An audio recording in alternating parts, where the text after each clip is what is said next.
साथियों welcome back. आप सभी लोगों का बहुत बहुत स्वागत है मेरे यूट्यूब चैनल पर। चलिए एक बार फिर उपस्थित हैं हम लोग नवजीवन कैंपस के ऑनलाइन क्लास की श्रृंखला में, और बारी है भारत के भूगोल की। ज्योग्राफी के अंतर्गत हम लोग पढ़ रहे थे भारतीय वनस्पति या भारत में पाए जाने वाले वनों के बारे में। तो वनों की विशेषता, वनों का महत्व, ये सब हम पिछले क्लास में देख चुके थे। और आज हम लोग बात करेंगे मुख्य रूप से वर्षा पर या वर्षा के आधार पर भारत में कौन कौन से वन हैं और उसका विस्तार किन किन क्षेत्रों में है, और उन वनों में मुख्य रूप से कौन कौन से पौधे, कौन कौन से वृक्ष पाए जाते हैं, क्या हमारे लिए उपयोगिता है, उसी पर हम लोग एक चर्चा करेंगे। बहुत इंपॉर्टेंट, अक्सर यहां से सवाल पूछा जाता है, हम बार बार बोल रहे हैं। तो पिछले क्लास हमने देखा कि वर्षा के आधार पर वनों का जो प्रकार होता है, उसमें सबसे पहला जो वन का प्रकार है वो उष्णकटिबंधीय सदाबहार वन, जिसमें हमने कहा था कि यह वह वन है जो भारत के 200 सेंटीमीटर से अधिक वर्षा वाले क्षेत्रों में विकसित होता है, पाया जाता। और इस आधार पर देखें तो भारत में 200 सेंटीमीटर से अधिक वर्षा वाला जोन, क्योंकि यही दक्षिण पश्चिम मानसून है जिससे भारत में मुख्य रूप से वर्षा होती है। ये हमारा पश्चिमी घाट पर्वत, ये पूर्वी घाट पर्वत, और यहां से हवा चलती है तो यहां बहुत वर्षा करती है। फिर यहां वर्षा करती है, यहां कुछ लक्षद्वीप में बारिश होती है बहुत ज्यादा, अंडमान निकोबार में और पूर्वोत्तर भारत में। और यही जोन था जहां पर भारत में सदाबहार वन पाए जाते हैं। सालों भर पत्तियां हरी भरी होती है, पौधे बहुत लंबे लंबे होते हैं, मसालों की खेती के लिए इंपॉर्टेंट है, और सिंकोना जैसे महत्वपूर्ण पौधे भी इस वन में पाए जाते हैं, हमने पिछली क्लास में देखा। तो आज चलते हैं, उसी से आगे की कड़ी की बात करेंगे और देखेंगे दूसरा एक इंपॉर्टेंट वन का प्रकार वर्षा के आधार पर। तो हम लोग पढ़ रहे हैं वो वर्षा के आधार पर, और आज हम लोग मुख्य रूप से वर्षा के आधार पर जो वनों का वर्गीकरण है उसी पर ध्यान देंगे। तो दूसरा जो टाइप है वो इसी से मिलता जुलता है, नाम है उष्णकटिबंधीय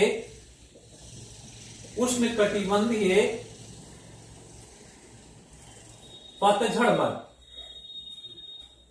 तो बिल्कुल नाम है, याद रखना है, और नाम से बहुत सवाल पूछेगा, और नाम को समझना है कॉन्सेप्चुअली, जो आधार है, जो उसके अवधारणा है उसके आधार पर। तो एक तो हमने कहा सदाबहार वन है, और यहां पर है पतझड़ वन। दोनों उसमें कटिबंधीय गर्म प्रदेश है, लेकिन एक वन सदाबहार है और एक वन पतझड़ वन है, और ये दोनों वर्गीकरण जो किया गया वर्षा के आधार पर। तो यहां पत्तियां सालों भर हरी भरी होती है, इसलिए सदाबहार वन। यहां क्या है कि यहां वनों में जो पौधे हैं वो पौधे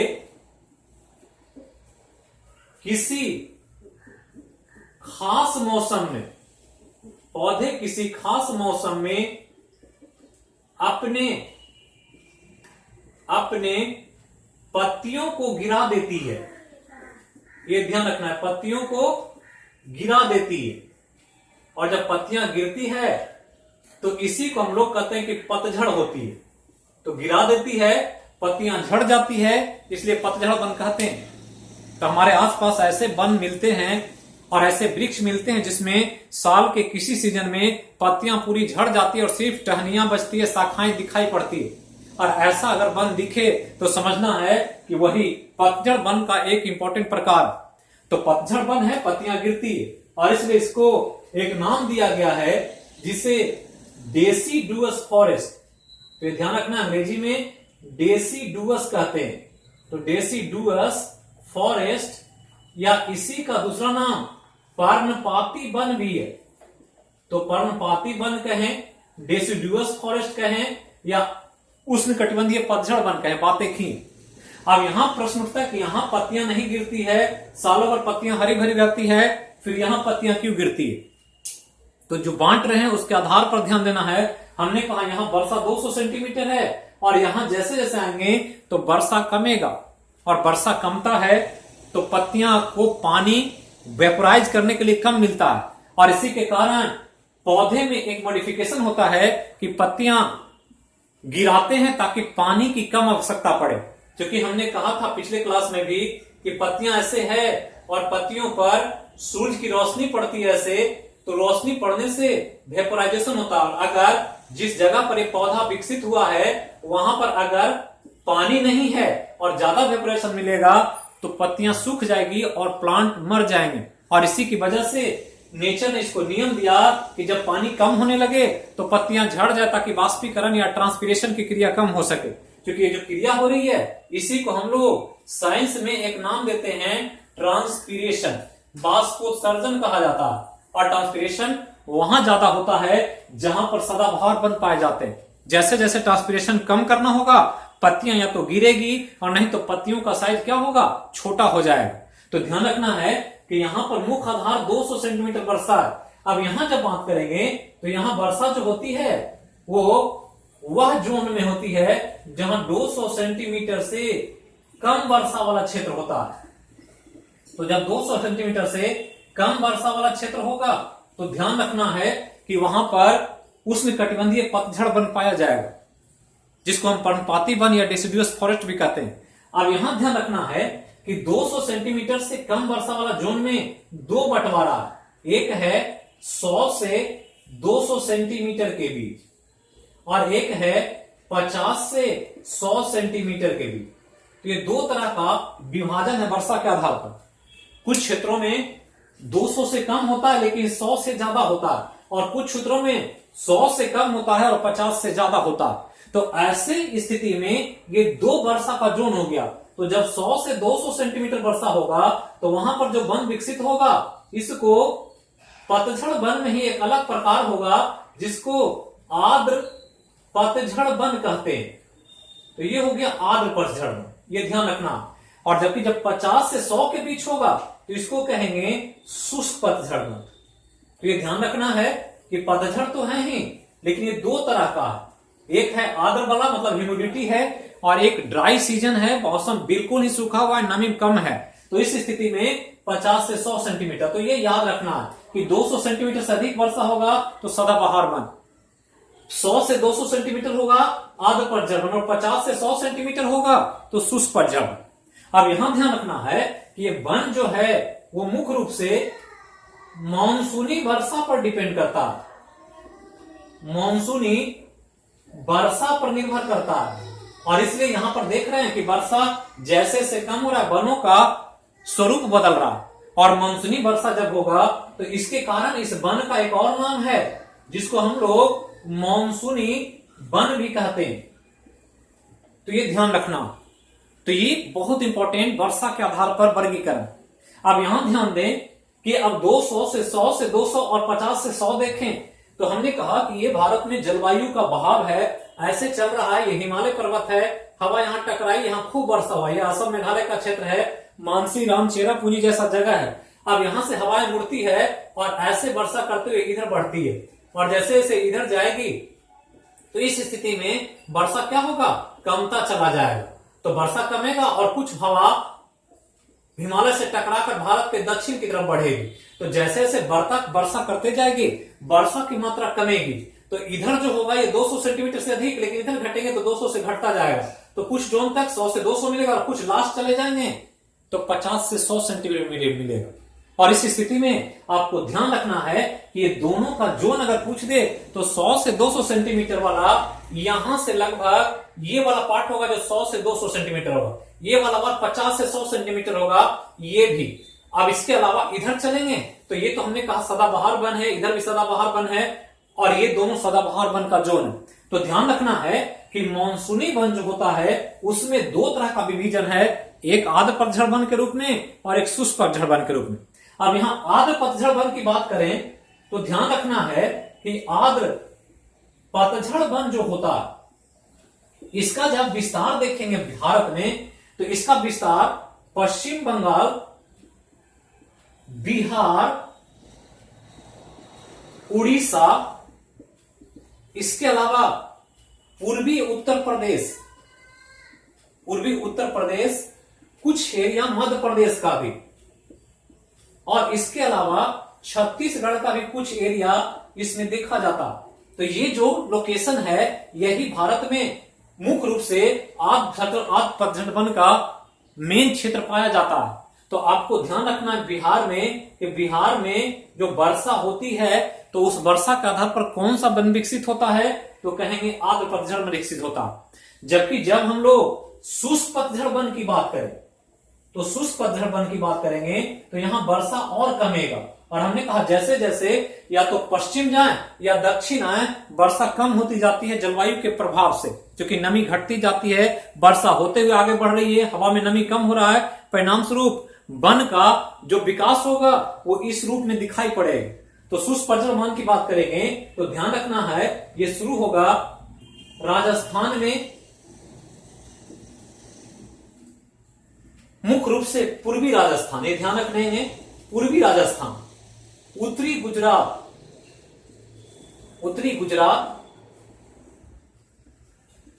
पश्चिमी मध्य प्रदेश, ये सब एरिया, इसके अलावा पंजाब, हरियाणा, ये सब जो क्षेत्र है ये मुख्य रूप से शुष्क पतझड़ वन का क्षेत्र है, जहां पर वर्षा 50 से 100 सेंटीमीटर के रूप में देखी जाती है। अब आगे चलें तो हम लोग को ध्यान रखना है कि मुख्य रूप से वनों में जो पौधे हैं उसके बारे में थोड़ा सा जानना कि किस वन में कौन सा पौधा विकसित होता है और किस वन में उन पौधे का इंपॉर्टेंस क्या है। तो दो तरह के पौधे की बात होगी यहां पर, जो ध्यान रखना है, एक हो गया आर्द्र पतझड़ वन, और आर्द्र वन जो है 100 से 200 सेंटीमीटर पर, तो यहां जो है पौधा मिलेगा वो सागवान का मिलेगा, शीशम मिलेगा, साल मिलेगा, पलाश मिलेगा, कुसुम मिलेगा, चंदन का पौधा मिलेगा, इसके अलावा त्रिफला, ये ध्यान रखना है, ये कुछ इंपॉर्टेंट जो पौधे हैं आपको ध्यान रखना है, जो अक्सर पूछ देगा कि सागवान का पौधा विकसित होता है किस वन में, तो आर्द्र पतझड़ वन में, शीशम का पौधा आर्द्र पतझड़ वन में, साल आर्द्र पतझड़ वन में, पलाश, कुसुम, चंदन, त्रिफला। तो ये बहुत इंपॉर्टेंट प्लांट्स हैं और खास करके यही इकोनॉमिकल प्लांट हैं, आर्थिक दृष्टिकोण से इन्हीं का उपयोग हम लोग टिम्बर के रूप में करते हैं। आर्थिक रूप से ये सब महत्वपूर्ण है, जिसका इस्तेमाल फर्नीचर के निर्माण में किया जाता है, जिसमें 2-3 इंपॉर्टेंट है। सागवान के बारे में अक्सर पूछता है, सागवान का एक नाम टीक भी है, तो एग्जाम में पूछ दिया है कि सागवान किस वन का है, तो हम लोग कहेंगे आर्द्र पतझड़ वन का, या टीक कहा जाता है किसको, तो सागवान को, ये ध्यान रखना है। जबकि साग, जिसको हम लोग सखुआ भी कहते हैं, तो सखुआ कहें या साल कहें, ये तो आपको पता होगा कि सखुआ मजबूती में सबसे मजबूत लकड़ियों में इवन की लोहा के बराबर माना जाता है इसको, और लोहा से भी ज्यादा टिकाऊ और लंबे समय तक आपके साथ रह सकता है। कहा जाता है कि 100 साल खड़ा 100 साल पड़ा तो जौ भर सरा, मतलब 100 साल शीशम के सखुए के लकड़ी को खड़ा रखें, 100 साल लिटा कर रखें, तो भी उसमें थोड़ा सा मार्जिन खराब होगा, उस लकड़ी में कोई खराबी नहीं आएगी। ऐसे भी पता होगा कि कुम्हरार में जो अशोक का महल है उसके पाया जो लकड़ी का बना हुआ था, आज भी लकड़ियां मौजूद है, आप समझ सकते हैं कितना पुराना है। तो इस रूप में ध्यान रखना है कि सखुआ जो साल है इसी वन का पौधा है, और ध्यान रखना है इसी साल से पहले रेलवे के स्लीपर बनाए जाते थे। तो रेलवे का स्लीपर का मतलब कि ऐसे ट्रैक होता था और ट्रैक के बीच में ऐसे लकड़ियां डाली रहती थी और इसी लकड़ियों पर एक ट्रैक बिछाया जाता था।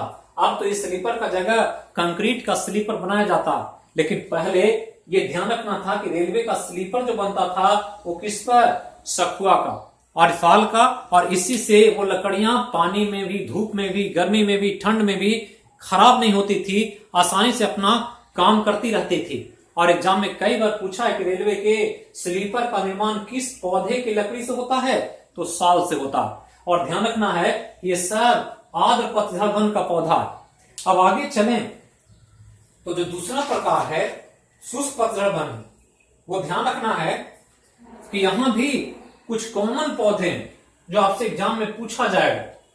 जो आर्द्र है और शुष्क है तो लगभग एक ही जैसा होता है, लेकिन यहां पर कुछ अंतर है कि जो हम लोग जानते हैं, जैसे आम है, कटहल है, जामुन है, नीम है, ये सब पौधे जो हैं ये मुख्य रूप से शुष्क पतझड़ वन के पौधे हैं जो हमारे आसपास दिखाई पड़ते हैं। ऐसे इसमें भी शीशम, साल या सागवान जैसे पौधे भी उगते हैं और विकसित होते हैं, लेकिन इसके अलावा इन पौधों पर ध्यान रखना, आम, कटहल, जामुन, नीम, ये सब जो हैं ये शुष्क पतझड़ वन के मुख्य रूप से पाए जाने वाले पौधे हैं। और इस रूप में बिहार के जोन को भी ध्यान रखना है कि बिहार में कौन सा वन होगा और उस वनों में कौन कौन से पौधे मिलेंगे। तो ये कुछ महत्वपूर्ण उष्णकटिबंधीय पतझड़ वन की बात, जिसके बारे में आपको ध्यान रखना है। अब आगे चलें तो वनों के प्रकार में जो वर्षा के आधार पर बांटा गया है,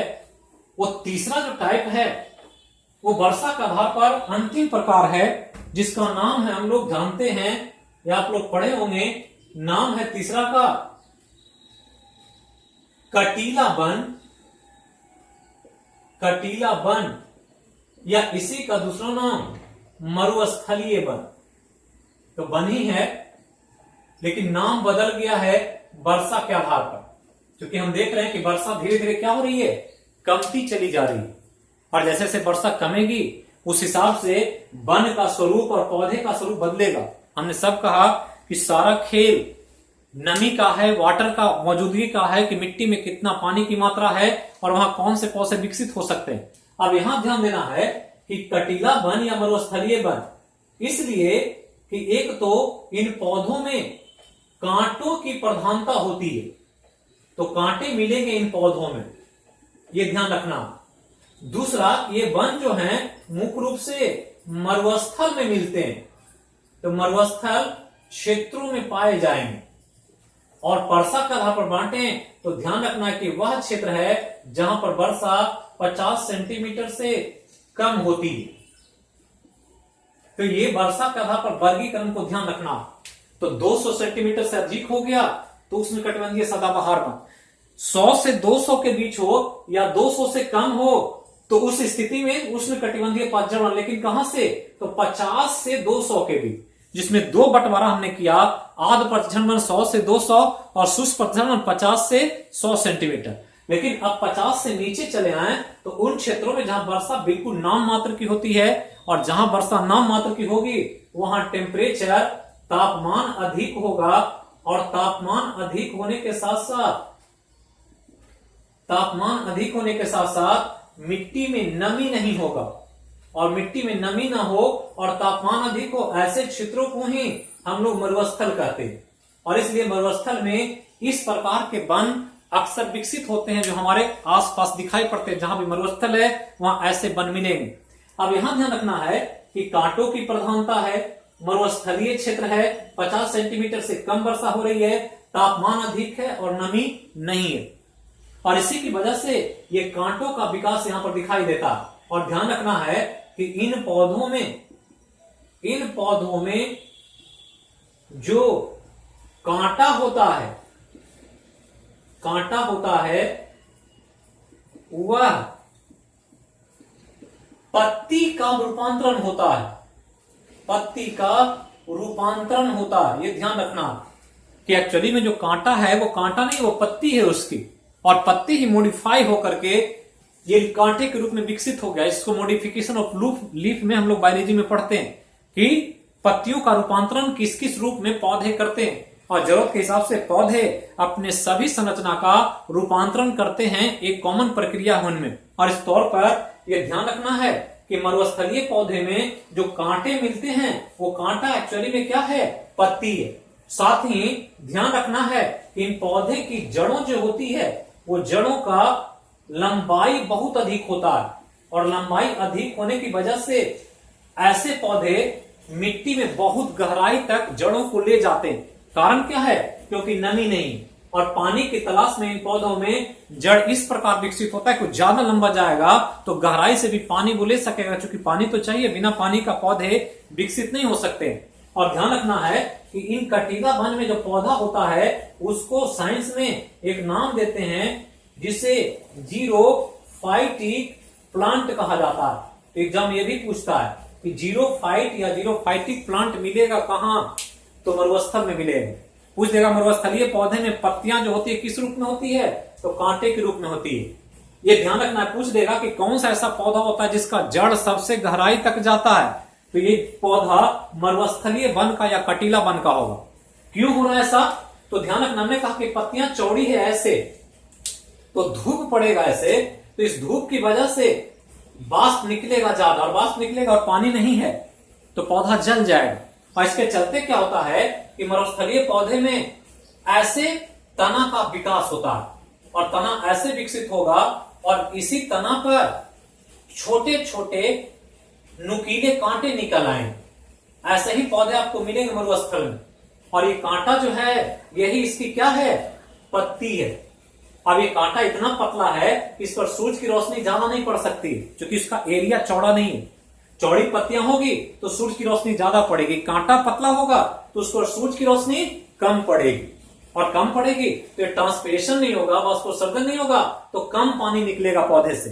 क्योंकि नमी नहीं है, मिट्टी में कम पानी है तो कम पानी में पौधे को विकसित करना है तो निश्चित तौर पर नेचर ने उसको उस रूप में डेवलप कर दिया। तो ये कटीला वन या मरुस्थलीय वन, जिसको आपको ध्यान रखना है कि ये विशेषता के साथ इसके बारे में आपसे पूछा जाए। अब एग्जाम्पल सबसे इंपॉर्टेंट है, तो एग्जाम्पल ध्यान रखना कि कौन कौन पौधा इसमें शामिल करें। तो एक तो ध्यान रखना है खजूर को, तो खजूर को देखे होंगे। खजूर के अलावा एक है सबसे इंपॉर्टेंट खैर, खैर के अलावा बेर, बेर के अलावा बबूल, ये सब पौधे जो मिलेंगे वो आपको मरुस्थलीय वन में मिलेंगे, तो ध्यान रखना है। और खैर के बारे में बार बार पूछता है। खैर एक ऐसा पौधा है जिससे कत्था बनाया जाता है, तो कत्था सुनते होंगे, पान में इस्तेमाल होता है। तो पान में जो लालिमा आती है वो कत्थे के कारण आता है और कत्था जो बनता है इसी खैर के लकड़ी से बनता है। तो एग्जाम में पूछा है कि पान में कत्था का जो प्रयोग होता है वो कत्था किस पौधे से बनाया जाता है, तो खैर से। और खैर किस वन का पौधा, तो कटीला वन या मरुस्थलीय वन का पौधा। तो बार बार एग्जाम में पूछेगा ही। और ऐसे भी पान बिहार में बहुत फेमस है, पान माछ मखाना मिथिला की कल्चर है कि मछली पान और मखाना मिथिलांचल में खूब चलता और इसलिए इन सब के बारे में एग्जाम में पूछता। तो ये तीसरा टाइप 50 सेंटीमीटर से कम वर्षा वाला क्षेत्र जिसको हम लोग कह रहे हैं क्या, कटीला वन। तो ये ध्यान रखना है कि वर्षा के आधार पर मुख्य रूप से यही 3 प्रकार के वन हैं। एक है सदाबहार वन, एक पतझड़ वन और एक कटीला और मरुस्थलीय वन। अब उसका आधार क्या है, तो एक आधार है कि 200 सेंटीमीटर से अधिक वर्षा होगा तो सदाबहार वन मिलेगा, 50 से 200 सेंटीमीटर के बीच होगा तो पतझड़ वन मिलेगा और 50 सेंटीमीटर से कम वर्षा होगा तो मरुस्थलीय वन मिलेगा। अब इस मरुस्थलीय वन का भारत में विस्तार देखना है कि कहां कहां ये भारत में होता है कटीला वन। तो यह आपको लिए बहुत इंपॉर्टेंट है क्षेत्र। तो मरुस्थल एक को ध्यान रखना कि राजस्थान में ये एरिया जिसमें पश्चिमी राजस्थान जहां थार मरुस्थल, तो थार मरुस्थल का क्षेत्र क्या हो जाएगा, पश्चिमी राजस्थान कटीला वन का क्षेत्र। इसके अलावा कर्नाटक जो है यहाँ पर इसका वृष्टि छाया प्रदेश, ये पूर्वी पश्चिमी घाट पर्वत का पश्चिमी ढाल में तो खूब वर्षा है, लेकिन हमने कहा है कि पश्चिमी घाट के पूर्वी ढाल पर चले जाएं। चूंकि पर्वत ऐसे है तो पर्वत में वर्षा अगर इधर हो रही है ऐसे हवाई टकराई तो इधर वर्षा होगा खूब, लेकिन इस ढाल पर वर्षा नहीं होगा। तो पर्वत का ये वाला ढाल वृष्टि छाया प्रदेश है और वृष्टि छाया प्रदेश में ध्यान रखना कि वर्षा 50 सेंटीमीटर से भी कम होती है और जैसे ही 50 सेंटीमीटर से कम होगा तो इस तरह के वन मिलेंगे। तो या तो गुजरात का उत्तरी भाग कह सकते हैं, कर्नाटक का उत्तरी भाग कह सकते हैं, पश्चिमी घाट पर्वत का पूर्वी ढाल कह सकते हैं, पूरा थार मरुस्थल का जोन कह सकते हैं। ये सब क्या है, कटीला वन या मरुस्थलीय वन का क्षेत्र। तो इतना चीज आप वर्षा के आधार पर ध्यान रखें। लेकिन वन इतना ही नहीं है साथियों, वन का और भी कई तरह से विभाजन किया गया और उसके आधार पर हम लोग को और कुछ वनों का प्रकार पढ़ना। इसमें चौथा एक वन है जिसका नाम है डेल्टाई वन। ये ध्यान रखना है, डेल्टाई वन। तो ये थोड़ा सा इंपॉर्टेंट है एग्जाम के दृष्टिकोण से। यहां वर्षा के आधार पर नहीं है, कुछ अन्य विशेषताओं की वजह से इसको अलग भाग में रखा गया। तो डेल्टाई वन क्या है इसको समझना। तो ध्यान देंगे कि डेल्टाई वन जो है वो नाम से ही स्पष्ट है कि वन जो होता है ये डेल्टा प्रदेशों में होता है। तो डेल्टा प्रदेश क्या होता है कि हमने पढ़ा है या पढ़ेंगे आगे कि ये भारत है और भारत का ये हिमालय से गंगा निकलती है ऐसे और गंगा बंगाल की खाड़ी में गिरती है। इधर से ब्रह्मपुत्र नदी आती है और ऐसे होते हुए ऐसे गंगा में मिल जाती है और ये गिरती है यहां पर। तो गिरती है जहां पर बंगाल की खाड़ी में, यहां एक बहुत बड़ा लैंड बन गया। ये ध्यान रखना है, लैंड है ये त्रिभुजाकार। तो ये लैंड जो है इसको सुंदरबन का डेल्टा कहा जाता है। हम लोग पढ़ेंगे आगे जब नदी चैप्टर आएगा। तो सुंदरबन का डेल्टा। इसके अलावा इधर आए तो महानदी है, गोदावरी है, कृष्णा है, कावेरी है, ऐसे नदियां हैं सब जो बह रही है दक्षिण में।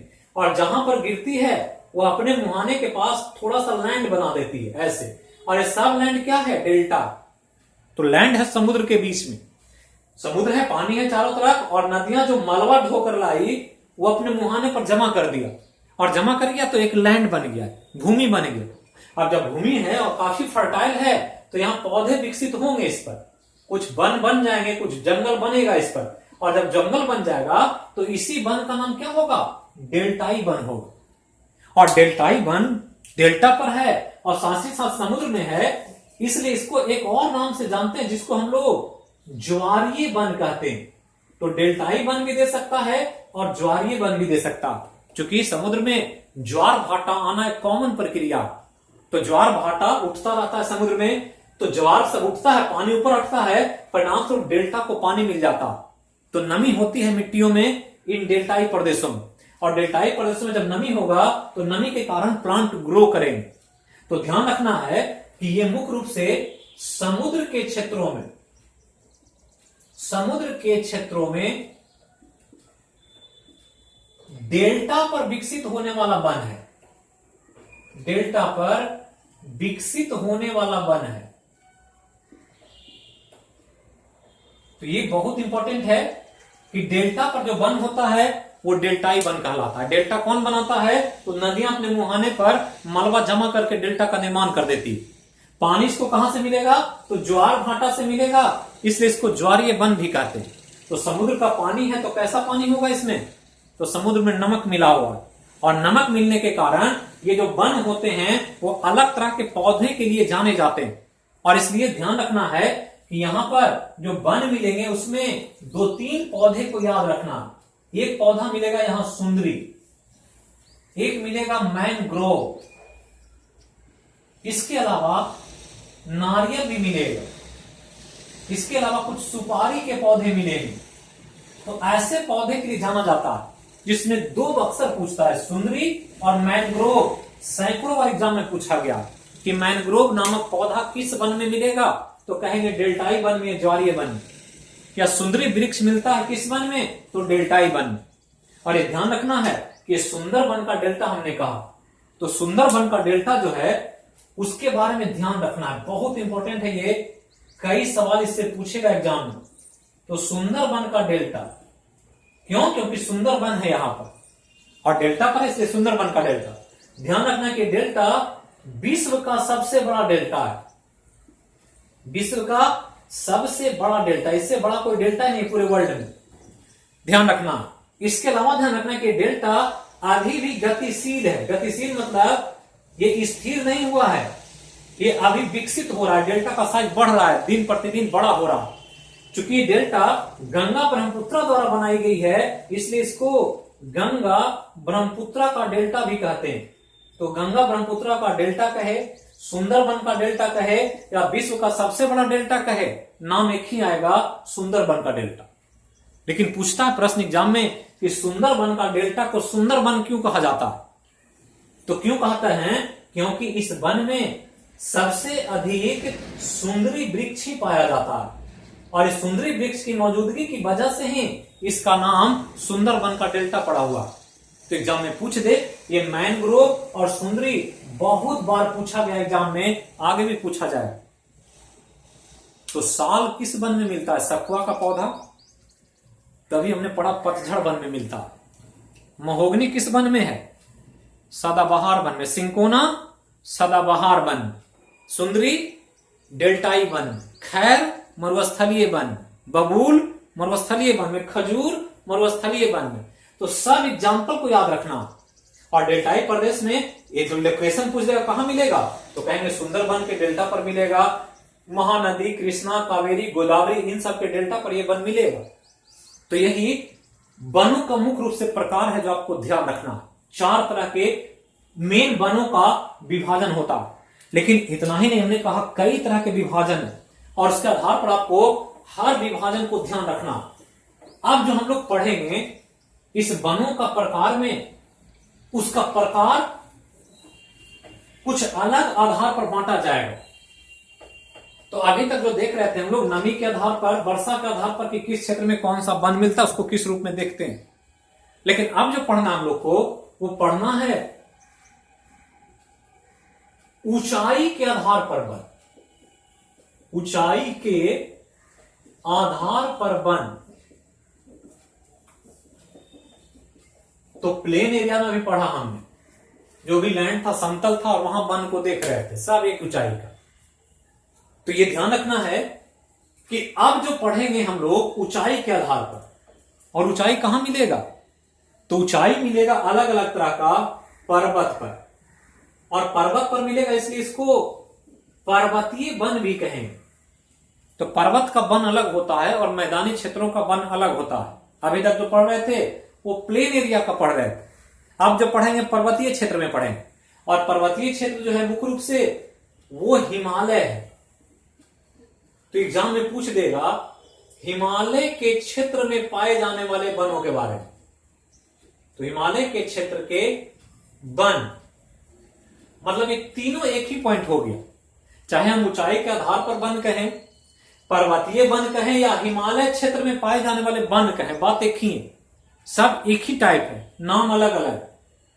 अब जब इस आधार पर जब बांटेंगे तो आपको यहां पर पर्वत का थोड़ा सा कॉन्सेप्ट जानना होगा।